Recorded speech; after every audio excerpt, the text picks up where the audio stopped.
Today with Ray. Hello, my friends. Well, folks, if you look on that gigantic, sharp, interactive board, you're going to see some familiar faces.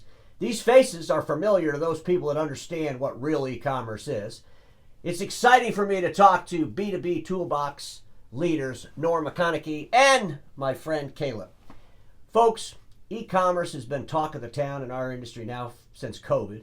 It still amazes the hell out of me that we're still talking about it, not actually implementing it. But when I think about B2B Toolbox, I think about a company that's been doing this for like 10 years. I think about a company that's been telling those dealer friends of mine the truth about e-commerce. And the truth about e-commerce, it's extremely painful to the status quo of selling up and down the street, especially low-end hardware equipment. So I wanted to bring Norm and Caleb on because they are the developers, the back end of Impact Networking's e-commerce site. We had Frank and Mike on, or Matt on, last week. And folks, I got to tell you something.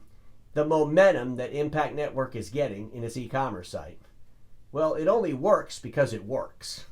So Norm, Caleb, I want to ask you a question right out of the box because, you know, Norm, some people tell me in the industry you're kind of like me.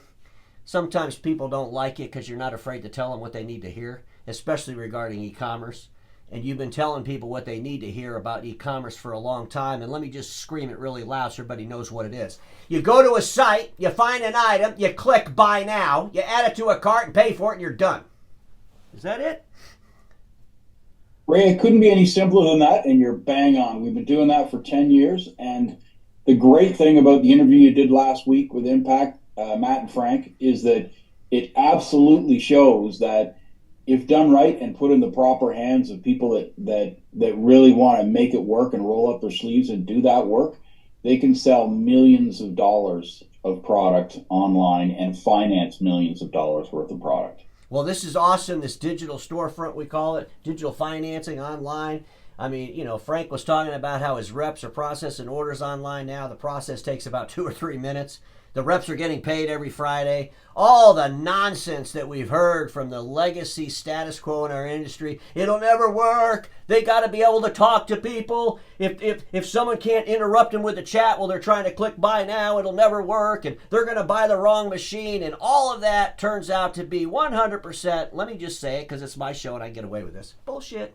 So Caleb, you deal with dealers all the time. You're doing the demo on your product. Has things changed over the last year? Are they getting more receptive, or are you still finding yourself having to talk them into e-commerce? Or are you trying to explain to them how e-commerce is actually working in our industry? Yeah, so things have changed in terms of interest. Like there's a lot of people who are seeing those successes and they're interested. I would say there's still a challenge with expectations on how to move in. You said it at the start, the truth might hurt and it's a bit painful to change the status quo, but it's important to point out how fruitful it is. And even we're going to talk a lot about impact today, and I'd say 2 things on that. You know, we're thankful for working with them, probably one of the best, most advanced partnerships we've ever had. Mm-hmm. And them coming on shows like yours and talking about it, I think is a really good opportunity for other dealers to frame their effort moving forward. And we're open, and Impact is open to share that knowledge and help. Because we could also tell you, we have lots of dealers of different sizes who do $30,000, $50,000, $80,000, $120,000 a month. It just so happens that Impact's growth and strategy for growth is the one to follow. So the subtlety, or the difference is subtle, and it is a perspective change. Instead of how do I make e-commerce replicate my processes today, it's more of an Impacts approach where it's like, how do I make my customer experience better with a new tool? And how do I make my back-end office more efficient in terms of mistakes not happening, and like you said, orders and money coming in way faster? And how do I make my reps more efficient with those tools too? That's a successful perspective to have, like Impact and other companies we work with. Well, I think saying, if it's different, we can't do it. I mean, To be honest, that still exists, but we don't engage as much with that. Well, I'm just thinking, at the end of the day, our industry, they can be a little arrogant sometimes as an industry. And we're trying to create a modern e-commerce world but it has to live with the rules of a 1980s, 70s business model to sell print equipment. It's so absurd at all levels. So we're trying to take the future and just drag the past to get on top of the future and recreate it. We know better. We know how to create e-commerce better than the whole world that's using e-commerce and buying billions of dollars worth of stuff on it every single day. Our industry has a better toolbox. And so, I would ask you this, Norm, I know that no one wants to talk about the competition. That's not what this is about, but it's about a mindset. I go to some meetings. There's my badges to prove it. I'm allowed to go to a lot of meetings, contrary to some belief. But when I go to these meetings and I listen to people talking about their e-commerce site, we got the brand new e-commerce site, it sounds to me like they have a vision of what they want to do, but they don't necessarily have a product. It's always the same kind of talk track. Here's what we're going to do, here's what we can do, here's what we're going to do next week, here's what we're going to do next year. And it's like, why would a dealer want to get involved with a platform that, as far as I'm concerned, could be vaporware? We've seen this happen in our industry before. But why would you want to get involved with something where you're like on the job training with the developer? Yeah, it's a great point, and I think that there are lots of examples in this industry of people that said, I'm coming out with a product, join me. And then they became the guinea pigs, or the product never got launched, or the developer learned a lot, in terms of the time that was spent there. So maybe we should push down on the part of the software, which is even the digital finance piece. The fact that we're able to create that and make an integration with Great America, make a front end because of the experience we had with Shopify, our database of products. When we decided to sit down and build that, and we did that for a couple of customers, for Kyocera, for Impact, as we're talking about today, it took us a year. And that's with us knowing what we're doing and having platforms already there. And even after that, over the last 6-8 months, we've been developing it, making it better, to the point where in January, we'll happily launch the fact of you can finance anything on that platform, not just a printer, not just an A3. So that's the development and the place that we're at. And it's a real product with real customers that have come on your show and said, I've sold, millions of dollars worth of product. So our industry, I would say, probably does need to count a little bit more the fact that here's a product that already exists and it's successful and somebody's had success. There's a blueprint there, versus saying, I'm going to wait until somebody else comes out with it because they might have a good solution. As a software developer and somebody that's been in the space for 30 years, there is a massive gulf between a product that's out generating revenue and one that is still in development. Development projects get scrapped. They may never actually come to fruition. So, I would definitely grade more for customers or for companies that have a product that's already out there. Well, in my opinion, it's just simple. It started what I started with. If you're being sold an e-commerce site and you do not have the ability to go on your site and click buy now, put it in a shopping cart, and buy it, then it's not e-commerce. And I used to dig a little bit more than lately, but on one of the sites out there that's basically an encyclopedia for information about print stuff, and it's like, that's not e-commerce. That's a encyclopedia to find out about print stuff that your customers are never going to frickin' do. They want to go to a site and buy something, and obviously Impact Networking has proved that. So how many dealers are getting their sites where they can actually buy something, where they're not saying, hey, we want to get a quote? I know, because I go to Amazon quite a bit, and I think we all go to Amazon quite a bit. I never had a get a quote button. I buy a lot of crap just clicking the buy now. So why in the world are we still doing that? And do you have people that ask you to do that? Yeah, so I'll refer back to your last interview with Impact, and Frank Kuko said it best. If you expect a VP sales to reinvent themselves and to run an e-commerce project while they still oversee the traditional sales process, that will find its way to failure. You need an executive owner down company-wide initiative to say, how are we going to make this buying experience better for the customer and more profitable for us because we touch things and make too many mistakes. But how many dealers are doing it? Like, to my point earlier, enough to keep us around for over 10 years. Not enough in terms of the opportunity that dealers have to engage more with current customers and a heck of a lot more with customers who have any level of digital expectation. And I hate to have to say that to your last point, Ray, but a contact form is not a synonym for an e-commerce sale. No, it's the exact opposite. No, it's an interference with a buyer that wants to buy something online. They're going there, our online buying, and then you go there. No, I don't want online quoting. I want online buying.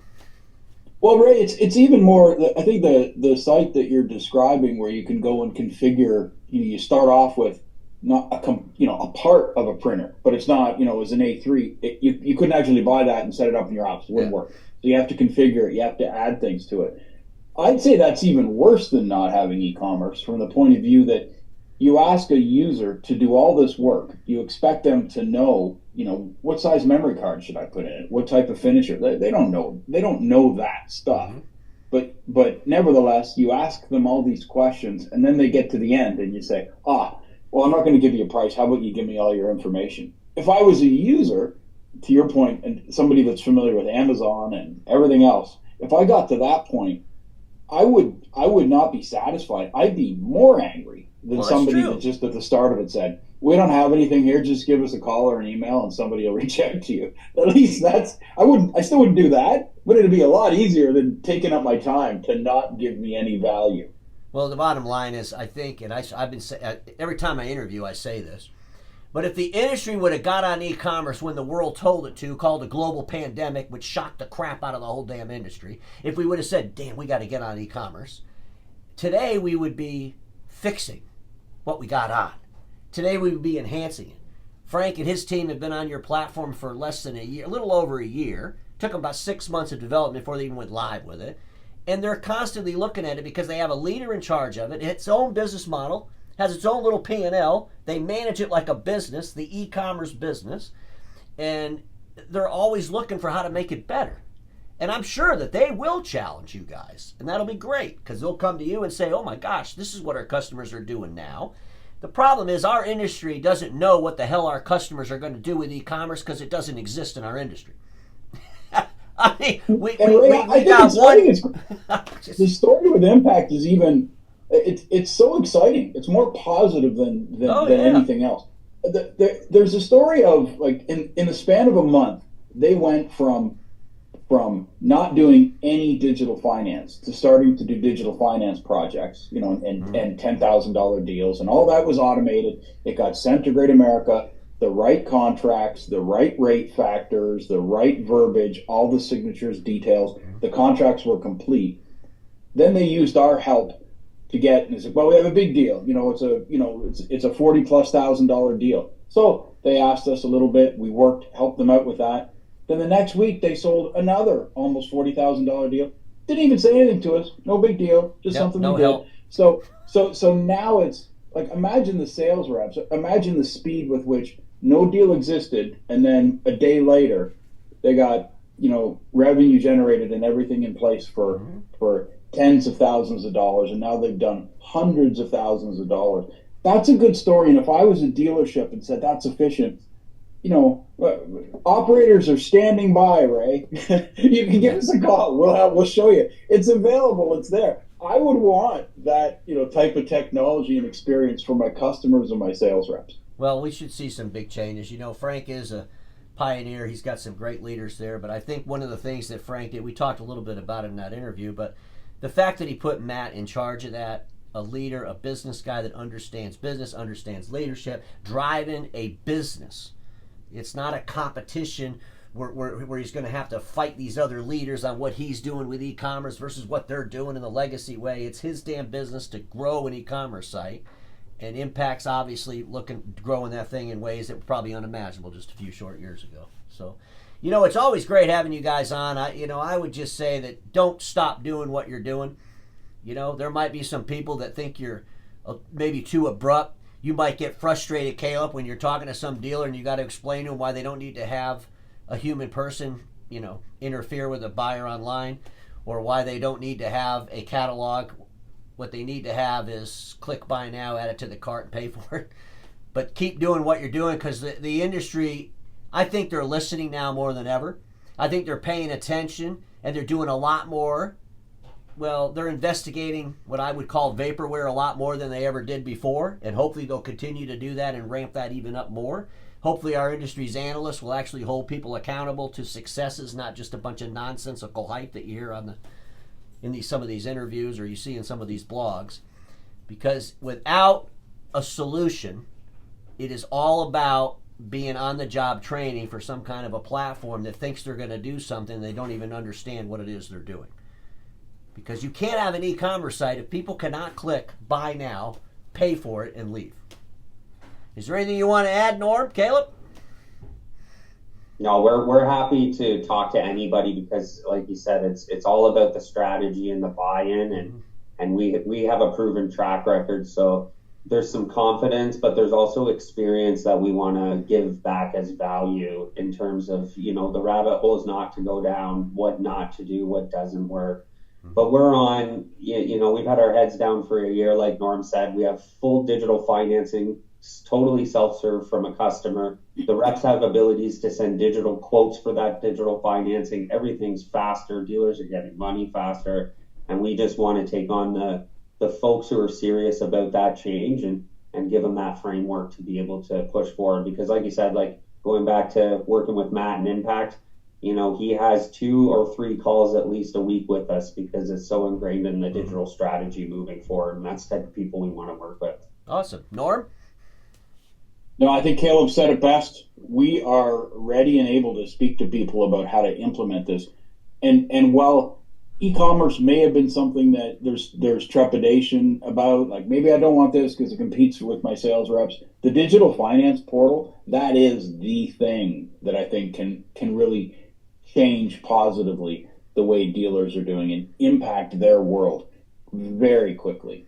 Well, I would just add one thing. I think a lot of times people can procrastinate based on some belief that it's going to be so much better, and the only reason they're procrastinating is because they're too weak to pull the plug, or they don't want to upset someone in their business that they're going to e-commerce, so they put on this, well, let's just wait till this comes out. And of course, anytime, I call them charlatans, that's what I do, but anytime the charlatans come out with a product that I would determine is vaporware, the best thing they can do is procrastinate the actual accountability of the software.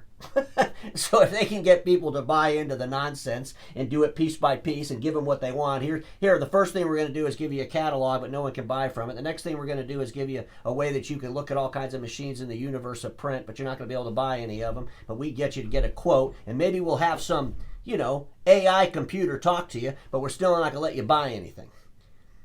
Yeah, I had somebody that's a great point. I had somebody and heard of a customer out there, a provider that says, I have a real product, but what I'm going to do is I'm going to give it to you for free if you allow me to test it on your system. And I would just say, from a software developer, there is no such thing as free software. That's and absurd. If they're in that space, you have to ask, how are they generating revenue to be a viable business? There you go. Well, there's some we folks will happily charge people. Well, some folks, I think it's a hobby. That's another problem. They have these core businesses. There's one in particular that I kind of poke at a lot, but they got all these core businesses, and all of a sudden they're e-commerce experts, they're security experts, they're AI experts, whatever the new buzzword is, now they're the new expert. But at the end of the day, you guys are the experts. You got the proven track record. You got a product I can click buy now on, and everybody watching me knows this status quo is the killer of all it'll be invented. Don't get stuck there, and I'll see you all tomorrow.